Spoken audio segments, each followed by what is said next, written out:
படப்பிடிப்பு முடிந்து எம்ஜிஆர் வீடு திரும்பினால் தன் அருகிலேயே கணவர் இருக்க வேண்டும் என்று சதானந்தவதி விரும்புவார். எம்ஜிஆரும் அதை மறுப்பதில்லை.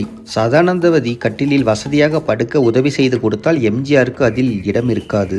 அதனால் ஒரு ஸ்டூலை கட்டிலுக்கு அருகில் போட்டுக்கொண்டு கட்டலில் ஒரு கழித்து படுத்தபடி காலை ஸ்டூல் மீது போட்டுக்கொள்வார். சதானந்தவதி தன் கணவரை இரவில் தன்னை விட்டு சென்றுவிடக்கூடாது என்பதற்காக தன் சேலையில் ஒரு முனையை எம்ஜிஆரின் வேஷ்டியில் முடிச்சு போட்டு விடுவார். காலையில் தான் முடிச்சை அவிழ்ப்பார். இப்படி புகழும் வசதியும் உச்சத்தில் இருந்தபோது கூட எம்ஜிஆரின் தாம்பத்திய வாழ்வு சிரமகதியில் தான் இருந்தது.